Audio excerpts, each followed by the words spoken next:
kita mesti menyampaikan duka cita yang dalam kepada para keluarga ini korban narapidana di LP Tangerang ya, karena kebakaran ada 41 orang yang meninggal dunia dan ada beberapa yang luka berat, dan ini menjadi sorotan media internasional. Ya, saya lihat tadi sepintas itu Pak Menteri Hukum Pak Lauli, dia kasih konferensi pers itu atau bikin penjelasan dan nggak ada wajah yang merasa bersalah itu, bahkan masih ada sedikit ngeyel gitu. Yang sebetulnya kalau di dalam standar etik dunia itu mesti mengundurkan diri itu Menteri Kehakiman itu kan, Menteri Hukum dan HAM itu kan, itu di bawah dia tuh. Artinya memang nggak ada apa yang disebut precautionary principle, prinsip-prinsip untuk menduga kemungkinan terjadinya sesuatu yang membahayakan gitu kan. Apalagi kita tahu bahwa sistem infrastruktur penjara kita itu kan overload gitu kan, sehingga bisa aja ada terpaksa mesti nyolong listrik karena terlalu banyak penghuni dibersak-sakan. Jadi soal beginian yang harusnya dievaluasi secara teknis dulu itu. Setelah itu lakukan evaluasi etis, yaitu semangat pemerintah yang nggak peka terhadap bencana itu. Karena itu kita mesti malu bahwa internasional justru yang nyorot pertama itu. Karena internasional tahu bahwa penjara itu potensial untuk terjadi bencana apa aja, perkelahian, pembunuhan dalam penjara, atau kebakaran segala macam. Karena sifat dari penjara itu yang selalu melampaui kapasitas kan. Jadi prinsip ini yang nggak dipegang oleh pemerintah tuh, sehingga mengaku ya biasa itu ya, ada korslet listrik. Oh iya, korslet listrik itu biasa ada di mana-mana. Tapi korslet listrik di penjara itu mesti diantisipasi dari awal, karena sifat pemeliharaan penjara itu mesti sangat khusus tuh. Jadi bagian ini yang betul-betul memalukan sebetulnya, karena kita nggak mau akui bahwa kita salah untuk merawat sistem pemasyarakatan kita. Jadi bukan sekedar penjaraan yang salah, sistem pengadilannya juga udah kacau kan. Nah, sekarang fisiknya udah terbakar, juga sistem penegakan hukum sebenarnya udah lama terbakar, lebih dulu terbakar sistem penegakan hukum kita. Ya, ya, dan ya ini memang sangat memalukan sekali, karena ini saya kira bagian lain dari wajah kita, wajah buruk kita yang kemudian terbuka ke mata dunia internasional. Betul, ini penjara kelas 1 ada di dekat ibu kota itu, dan nggak ada semacam keprihatinan awal gitu. Ini menteri datang di situ dan pakai baju yang juga mentereng itu, kayak udah kayak koboi masuk ke situ kan. Orang tuh ini ngapain ya menteri ya? Kan dia bisa datang dengan satu tim dan lebih dahulu untuk mengucapkan dulu sesuatu yang menyedihkan, karena dia mesti akui bahwa itu kelalaian pengawasan kan. Jadi menteri tetap adalah panglima tertinggi yang membuat kelalaian itu berubah menjadi bencana tuh kan. Itu sebetulnya kan kita mau agar supaya ada standar etik pada jabatan seseorang, apalagi ini Menteri Hukum dan HAM itu yang harusnya memberi panduan tentang cara menangani soal, dan lebih dari itu adalah tanggung jawab untuk mengakui bahwa ada kesalahan di dalam sistem pemasyarakatan kita. Justru yang disoroti publik itu adalah soal pakaian juga, ya kan. Lauli misalnya menggunakan baju merah dengan bintang-bintang gitu. Satu orang tahu dia adalah sipil yang kita tidak mengenal itu, penggunaan bintang-bintang. Level bintang 4 itu kan identik dengan jenderal. Kemudian merah itu kan identik dengan partai politik yang dia bernaung. Dan dalam situasi semacam ini, ketika biasanya kan ketika loyalitas pada partai politik itu kan begitu disebutkan harusnya berhenti ketika loyalitas pada negara dimulai kan, itu dari Presiden Amerika menyatakan semacam itu. Dan saya kira di kita justru simbol-simbol semacam ini makin dikuatkan. Pernah juga saya melihat Menteri Kelautan yang sekarang sudah di penjara, Edi Prabowo, menggunakan pakaian dengan bintang 4 juga gitu. Dan ini menimbulkan sinisme gitu di kalangan para terutama para senior militer, senior TNI kita. Ya, jadi terlihat itu bahkan tentara itu malu untuk memakai atribut kalau dalam penugasan sipil tuh. Dan kemarin juga saudara Kapolda justru memberi hal yang bagus bahwa gak usah bawa senjata kalau menghadapi penjahat yang gak membahayakan itu kan. Jadi ini justru sipil ini ingin diingat sebagai militeristik kan. Ajaibnya di situ tuh, ini Menteri Kehakiman yang harusnya bahwa ditutup matanya seperti patung Dewi Justitia, ini dia justru pakai pangkat. Jadi kita mau lihat apa di situ tuh, dan orang langsung anggap bahwa oh ini PDIP yang lagi berkuasa tuh. Ya orang juga udah tahu PDIP itu yang menjadikan Jokowi sebagai apa namanya itu petugasnya kan. Jadi buat apa lagi Laoli itu datang dengan pameran kayak drum band aja atau kayak majoret gitu, atau mau berupaya untuk memperlihatkan tubuhnya gitu, bukan etikanya yang dia perlihatkan, tapi profil tubuhnya itu tuh supaya orang ingat. Jadi bagian-bagian beginian yang saya anggap berbahaya sebetulnya, karena orang nggak bisa bedain lagi antara kekuasaan dan keadilan itu. Ya, baik, Bung Rocky, sekali lagi kita sampaikan duka cita yang mendalam kepada keluarga mereka yang korban kebakaran di LP Tangerang. Tapi bersama dengan itu kita mendorong pemerintah, satu, jelas mencari penyebab dari kebakaran itu, dan kedua, tentu saja perbaikan dari manajemen peradilan kita, karena bagaimanapun juga mereka ini adalah manusia warga negara yang tetap juga, meskipun mereka narapidana, tapi hak-hak mereka itu harus tetap dijamin oleh negara. Betul, dan justru di lembaga pemasyarakatan dia mesti dijamin aman gitu, karena dia sedang mengalami pemberdayaan diri karena divonis kan. Jadi harusnya itu, jadi kemanusiaan yang adil dan beradab juga harus berlaku justru di lembaga pemasyarakatan, supaya betul-betul dia dimasyarakatkan, bukan sekedar dikurung gitu. Dan pengurungan itu menyebabkan potensi berulangnya kejahatan dan kecelakaan itu sangat tinggi potensinya. Ya, jadi kita kelihatannya berhenti pada eufemisme soal namanya saja lembaga pemasyarakatan. Harusnya kan itu dilihat sebagai memang disitulah esensinya dimasyarakatkan kembali. Tapi realitasnya sebenarnya bahkan lebih buruk dibandingkan penjara-penjara di masa di zaman Belanda misalnya begitu, karena kapasitasnya yang over capacity. Ya, karena sistem kita adalah menghukum itu, bukan menciptakan persahabatan, bukan menciptakan kemampuan untuk mendidik warga negara. Jadi kita menganggap warga negara itu layak dihukum itu, karena itu kita siapin penjara tuh, bukan percakapan sosial yang dimajukan, tapi penghukuman. Jadi negara yang doyan menghukum. Padahal kekuasaan semacam itu memperlihatkan bahwa negara gagal mendistribusikan kehidupan yang berbasis pada demokrasi, sehingga harus pakai hukum terus-menerus. Saya kira itu pesan kita hari ini. Oke, sekarang kembali ke tadi soal anggaran. Ini kemampuan fiskal dari pemerintah. Ada kecenderungan kan belakangan ini pemerintah mencoba membesar-besarkan keberhasilan pemerintah. Ini ada berita terbaru ini kemarin yang saya juga sempat kaget, dan saya mencoba mencari rasionalisasinya, karena disebutkan bahwa untuk pertama kalinya sepanjang sejarah cadangan devisa kita itu mengalami angka yang tertinggi. Dan benar saja, ini prinsip semacam itu penting buat saya ketika selalu mendengar seperti itu, saya untuk skeptis dulu sambil menunggu faktanya seperti apa. Ternyata betul bahwa cadangan devisa itu mencapai angka yang tertinggi itu karena ada suntikan injeksi dari IMF, dan itu memang bukan hanya Indonesia.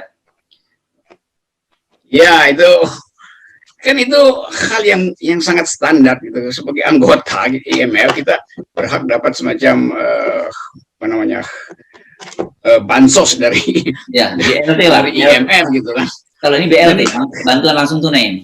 Ya, bantuan langsung tunai. Yang bahkan kita bisa minta sebetulnya, karena apa namanya special drawing rights itu memang hak. Tapi pemerintah jadi baper karena takut nanti dianggap berutang gitu, lalu langsung tiba-tiba bela diri, atau takut dianggap bahwa ini permintaan darurat yang menunjukkan ekonomi sedang kerapuh. Jadi pemerintah panik sendiri tuh. Karena dia udah biasa berbohong, begitu dapat hal yang sebetulnya biasa aja dia panik sendiri tuh. Ini akibatnya tuh. Keadaan semacam ini yang membuat kita bisa menghitung bahwa di istana sebetulnya ya hidup dengan kecemasan aja. Bahkan hal yang biasa aja dia mesti problematisir gitu.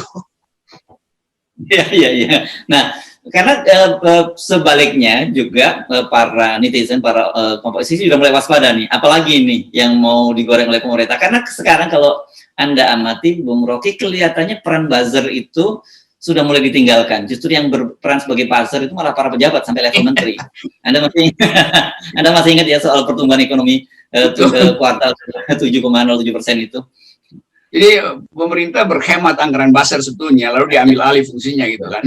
Jadi kabinet yang, jadi anggota kabinet jadi buzzer juga jadinya. Jadi kemampuan kita untuk membayangkan satu sistem pemerintahan modern sudah hilang gitu kan. Yang sebetulnya hal yang bisa diterangkan secara teknis, tapi karena gugup, maka pakai istilah-istilah yang ya istilah-istilah insinuasi itu. Bank Indonesia mesti terangkan, wah ini biasa, ini nggak apa-apa sekali. Ya memang nggak apa-apa, ya ngapain mesti diterangkan. Tapi Sri Mulyani nanti juga yang paham mungkin mengapa ya, tapi dia masih diwajibkan oleh presiden untuk menyelesaikan ibu kota. Lalu dia berpikir, bisa nggak nih bagian 90 triliun itu disumbangkan dulu dan nggak perlu dimasukkan dalam aturan-aturan khusus itu kan.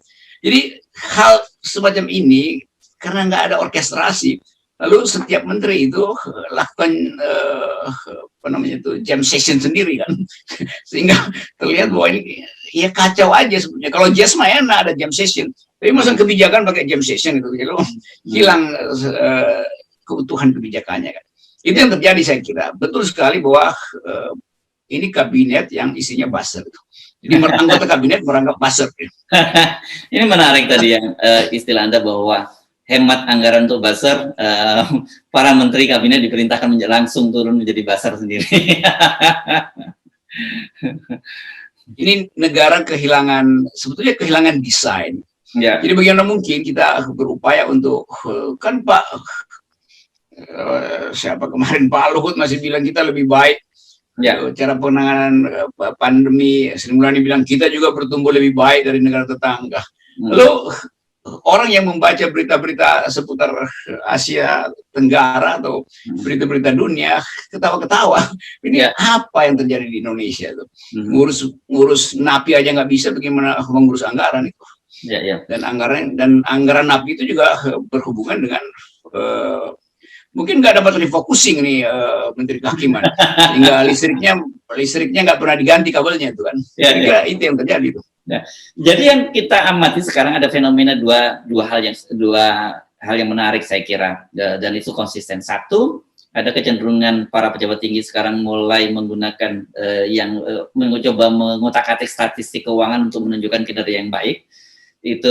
Dan itu langsung dilakukan oleh para pejabat tinggi sekelas menteri. Kedua, aparat keamanan semakin sensitif dan overreaktif, terutama berkaitan dengan Pak Jokowi. Kemarin mural itu digeger. Kemarin sebelumnya mural. Terus yang kemarin yang baru 2 hari yang lalu itu ada petani di Blitar yang menunjukkan poster, dia minta agar harga, dia peternak ya, saya kira bukan petani, menunjukkan poster itu langsung ditangkap oleh polisi walaupun kemudian dilepaskan. Tapi betapa itu menunjukkan sekarang ini mereka ini sangat paranoid dan langsung bereaksi yang di luar harusnya tidak perlu terjadi semacam itu. Masuk akal kalau misalnya yang ditangkap itu Gatot Nurmantio, Rizal Ramli, yang memang tokoh yang dianggap terus-menerus merecoki kabinet. Tapi kalau rakyat biasa, dia cuma mau memperlihatkan keadaan perutnya yang keroncong kan, karena itu dia angkat. Kan rakyat biasa sekarang, peternak ini, dia baru dapat ide bahwa efektif juga ya bikin poster kecil gitu kan. Jadi hal semacam ini yang akhirnya nggak dipahami lagi bahwa kita demokratis apa enggak tuh. Takut untuk berhadapan dengan tokoh-tokoh utama oposisi karena banyak kalkulasi, tapi mengancam rakyat. Nah, kita juga akan dapat semacam kesan bahwa ini pemerintah beraninya itu ke rakyat doang. Jadi kalau dikatakan Pak Jokowi yang disalahin lagi, ya memang. Karena Pak Jokowi nggak kasih sinyal bahwa perut rakyat itu disimbolkan di mural buat membaca kemiskinan itu, baca poster-poster kecil yang diangkat oleh mak-mak di Lampung, yang dibuat di segala macam. Satu Indonesia sekarang menemukan cara baru untuk protes. Jadi ini cara baru untuk protes kan, karena nggak ada lagi partai oposisi. Kan dia nggak berharap Pak Prabowo mengucapkan kalimat itu mewakili petani atau peternak tadi kan. Pak Prabowo nggak mau lagi ngomong begituan tuh. Jadi terlihat bahwa, atau Sandi misalnya nggak bisa ngomong lagi tuh. Tokoh-tokoh yang tadinya dianggap bisa mengucapkan penderitaan rakyat, yang sekarang ada adalah majelis yang kemarin dideklarasikan, sehingga orang mesti ambil majelis penderitaan rakyat. Majelis penderitaan rakyat, bayangin memilih kata majelis penderitaan rakyat. Itu kan udah sampai di semacam keputusasaan juga, walaupun di dalamnya ada bara pemberontakan, bara kemarahan itu. Tapi ini faktanya kemampuan pemerintah untuk mendamaikan keadaan, menekan potensi letupan itu, justru membahayakan kehidupan demokrasi. Karena menghalangi orang untuk mengucapkan hal yang sederhana. Kami lapar. Cuman 2 kalimat poster itu ngapain? Nangkap-nangkap orang itu. Ya. Dan seharusnya yang takut lapar tuh rakyat. Kenapa justru pemerintah yang ketakutan melihat rakyat menunjukkan bahwa mereka lapar? Iya kan, sebelumnya kan Pak Jokowi selalu tiba-tiba ada seminar tentang nasionalisme, tentang Pancasila tuh, orkes tentang Pancasila tuh. Seolah-olah dengan nonton orkes maka perutnya nggak akan keroncong itu. Itu lain lagi faktanya kan. Jadi kita harus lihat bahwa yang sering kita katakan, pekerjaan pemberangusan pikiran itu menunjukkan bahwa memang rejim ini makin rapuh. Semakin nasionalisme ditonjolkan, semakin ketertiban diperlihatkan, semakin kita paham bahwa bolong di dalam kabinet itu ada di mana-mana sekarang. Jadi udah keropos sebetulnya. Iya. Oke, perkembangan semacam ini sebenarnya bagi kita yang mencermatinya gampang sekali membaca ke arah mana sebenarnya perjalanan ini ya, Bung Rocky. Dan ini sinyal itu semakin nyata. Yang Anda nyebut selalu skenario endgame itu kelihatannya semakin nyata. Iya. Dan pemerintah masih menganggap itu semua bisa diselesaikan dengan sidang MPR tuh untuk menentukan haluan negara. Nggak ada, ini negara kita baik-baik aja, pemerintah nggak punya haluan gitu kan. Karena itu jangan ngatur-ngatur haluan negara, atur haluan kabinet. Kabinet aja nggak punya haluan, mau ngatur haluan negara pula kan. Jadi problem kita sebetulnya di situ tuh, karena panik, lalu pergi pada ide besar. Kita gagal karena nggak punya haluan negara. Lah yang dipidatokan waktu kampanye itulah haluan kabinetnya tuh. Jadi ini yang terjadi. Kalau begitu nggak perlu ungkit-ungkit nawacita. Nawacita itu haluan dari pemerintah. Itu yang gagal, bukan haluan negara yang gagal. Haluan negara ada di konstitusi. Cerdaskan kehidupan bangsa, rawat rakyat miskin, itu yang dilakukan. Ya. Oke, janji kampanye itulah sebenarnya yang menjadi haluan dan mesti panduan dari seorang calon presiden ketika dia berkampanye kan. Dan kemudian tapi kita tahu Pak, ada akhirnya memang dia nggak ngerti juga apa yang dia jadikan panduan dirinya sendiri, dia nggak ngerti. Yang salah itu orang yang membuatkan itu, Bung Rocky. Selalu kita mesti cari kambing hitam. Memandu diri sendiri aja nggak bisa, bagaimana memandu bangsa ini tuh. Iya. Oke, Bung Rocky. Terima kasih. Iya. Salam akal sehat. Salam akal sehat.